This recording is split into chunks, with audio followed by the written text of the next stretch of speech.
Estou aqui na Câmara Municipal de Contagem, na audiência pública sobre os danos da pornografia no cérebro da criança e do adolescente. Tive a honra de receber esse convite justamente para falar com o médico da importância desse tema, de como que nossas crianças são bombardeadas e as sequelas graves no cérebro de nossas crianças. A importância de a gente cuidar. No adulto, a pornografia já causa lesão cerebral, imagine só na criança. Parabéns aí para a tia Keila, vereadora aqui de Contagem, pela iniciativa de debater o tema que é de saúde pública de alto nível para se preocupar. Falando de prevenção, a gente quer proteger o cérebro das crianças. A pornografia, ela altera, e eu vou mostrar aqui, inclusive o cérebro do adulto. Quanto mais da criança, ela altera o cérebro, e eu vou mostrar, tá? É alteração bioquímica, inclusive, de neurotransmissores. E muitas vezes parece inofensivo, só estou vendo uma coisinha aqui, estou vendo um filminho e tal, né? Mas não é assim, não.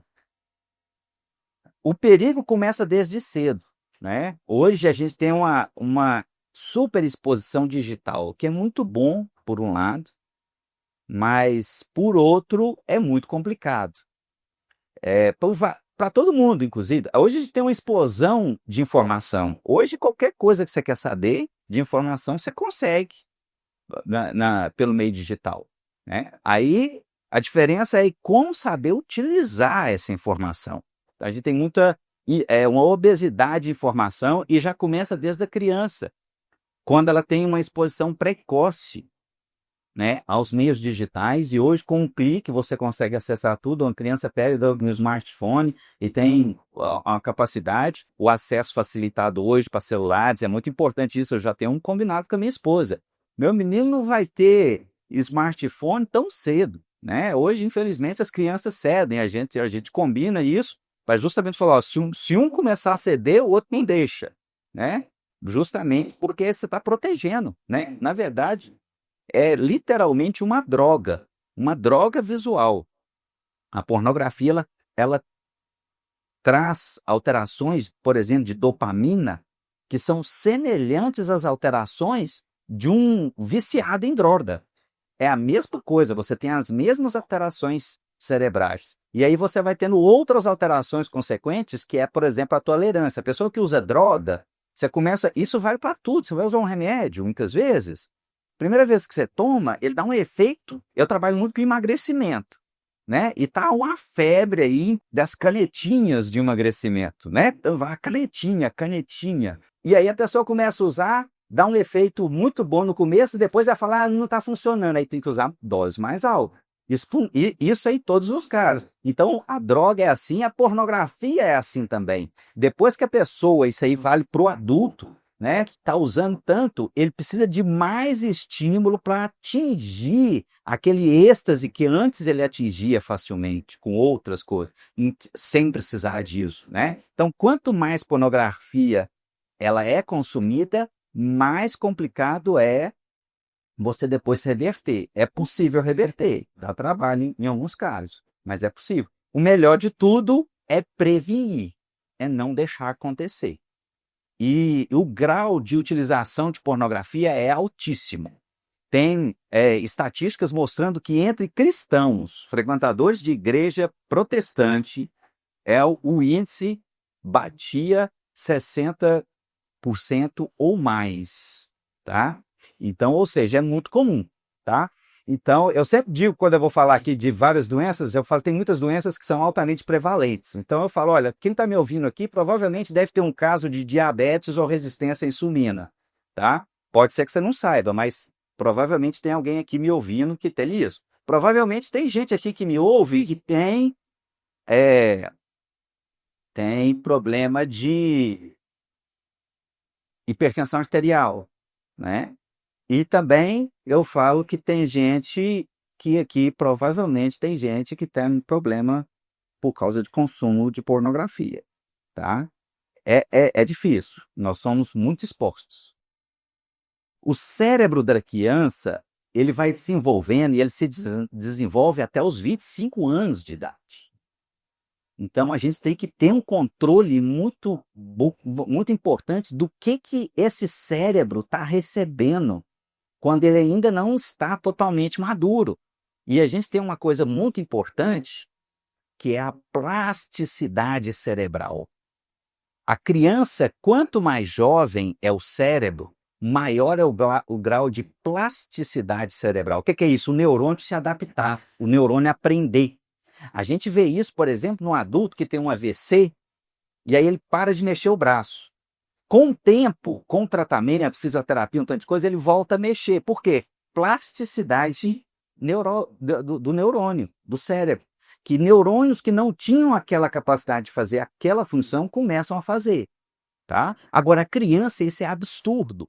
Isso é absurdo. Tanto é que criança é muito fácil para aprender línguas. Se você quiser estudar, se você quiser ensinar 20 línguas com a criança aprender, ela vai ensinar ao longo do tempo. Ela chega com 20 anos falando 20 línguas, 20 idiomas, fluente. Né? Vai você agora, depois dos 30, querer estudar para você ver. É muito mais difícil. Né? Então, essa plasticidade. Então, na hora que a gente contamina o cérebro da criança com isso aqui, ela vai ter danos muito mais graves do que um adulto.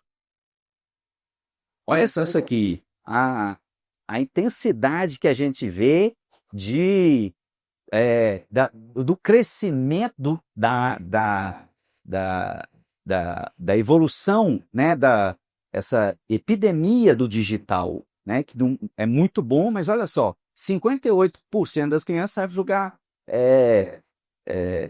videogame, né? Eu sou da geração do Atari.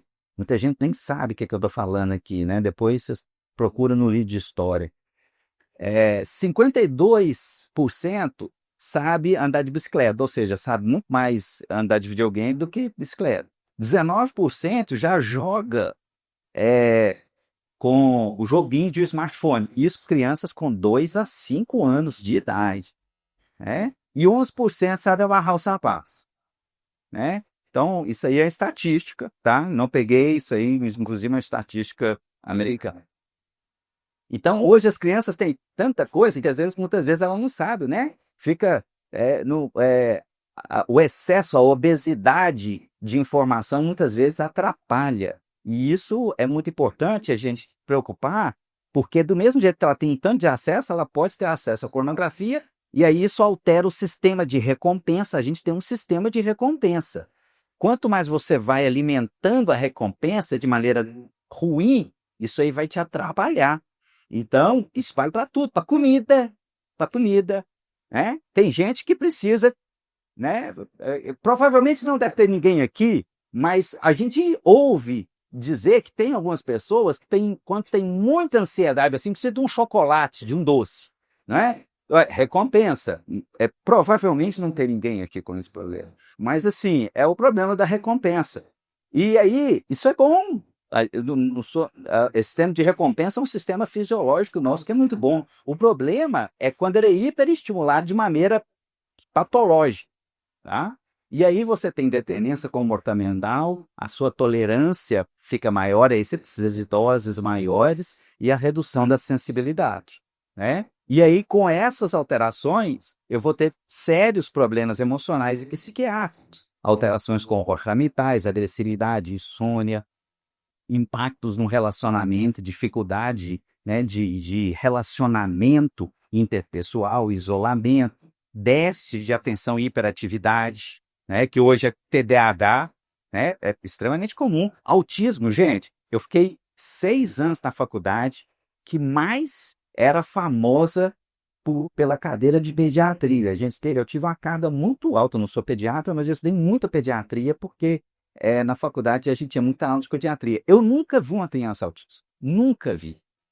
E criança autista que eu falo é aquela criança que você bate o olho e você fala assim, ó, você pode até não saber dar o diagnóstico que é autismo, mas você olha e fala assim, é diferente, essa criança tem alguma coisa, eu posso não saber o que é. Hoje, todo mundo que está aqui já deve ter ouvido um caso de autismo, conhece um vizinho, um parente, um primo, uma história de alguém e tudo mais. Então, ou seja, a gente está tendo parte disso é o digital também, tá? Isso é muito mais complexo, não tem jeito de entrar em detalhes aqui, mas a gente está vendo isso. né? Depressão em criança, gente. Hoje, o tanto de criança, adolescente usa antidepressivo. Ou seja, isso no meu tempo não era assim. Então, a gente está vivendo, e apesar da evolução tecnológica, a gente está vivendo uma involução da área da saúde, né? O uso de muito remédio, isso vai atrapalhar o sistema escolar, vai deixar a criança mais vulnerável, né? E muitas vezes normaliza a violência, né? Então, olha só, a pornografia na internet, o rapaz consegue ver mais mulheres idealmente atraentes em 10 minutos do que os seus ancestrais poderiam ver em gerações inteiras. Olha o hiperestímulo que se tem. Ou seja, depois vai ser muito difícil ele ser estimulado se ele não tiver um nível de estimulação desse nível. Tá certo? Então a gente tem que procurar isso. Tem jeito de voltar? Tem, dá muito trabalho. Quem chega nisso dá muito trabalho, mas tem jeito. Tá? É igual você pegar um drogadito que está extremamente viciado e tirar ele do mundo das drogas. Tem. Muitos voltam, não voltam? Sim, voltam. Por quê? Porque dá trabalho. Você tem que isolar, muitas vezes, né? Você não tem que internar ele tem que ficar totalmente isolado. Na pornografia, para você tratar, você tem que fazer isso também. Senão, não resolve. E a gente tem várias evidências científicas que meu tempo não vai deixar falar aqui, que eu ia falar de evidência científica, mas acredite, tá? A gente tem artigos científicos, literatura científica mostrando os danos da pornografia, né? Eu estou mostrando aqui uma foto de cérebro, o cérebro superior à esquerda é um cérebro, né, normal, o da direita é um cérebro do viciado em heroína e o de baixo, inferior, é um cérebro de pornografia. Olha como que o cérebro de pornografia, a coloração é muito parecida do de heroína, tá?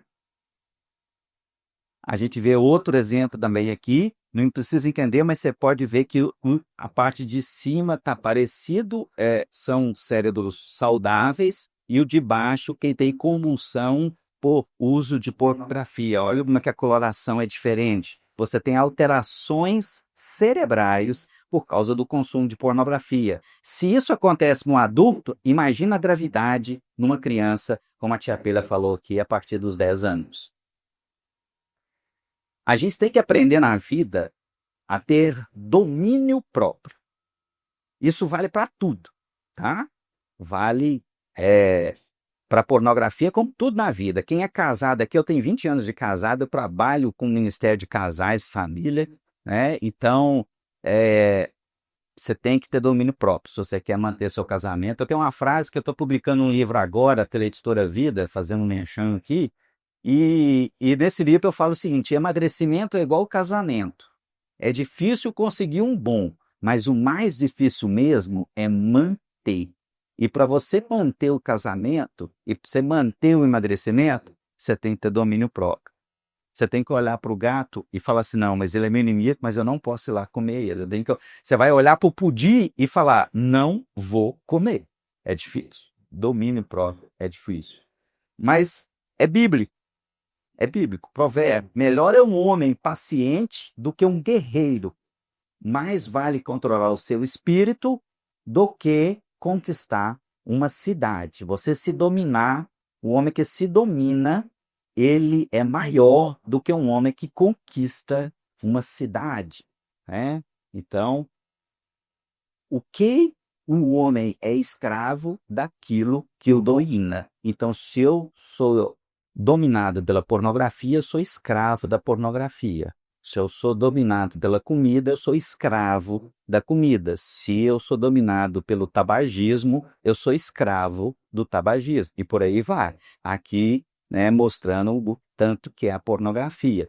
E para mostrar outras das minhas grandes paixões, é o estudo bíblico. Eu falo que duas coisas que eu gosto muito na vida é a questão da medicina e Bíblia, né? E aqui é só para mostrar o nível de correlações que existem na Bíblia. Tem pouco tempo que eles fizeram esse estudo, mostrando que ao longo de 1.500 anos em que a Bíblia foi escrita, você tem mais de 63 mil referências cruzadas, para mostrar como é que, quando a gente cita a Bíblia aqui, existe uma sabedoria milenar aí, muito maior do que a gente imagina, né? Então, a era digital é uma era maravilhosa, a gente teve vários avanços, mas a gente tem que saber usar, porque senão a gente começa a ficar escravo de várias coisas. Para terminar, isso aí é um versículo que Jesus proferiu no Sermão do Monte.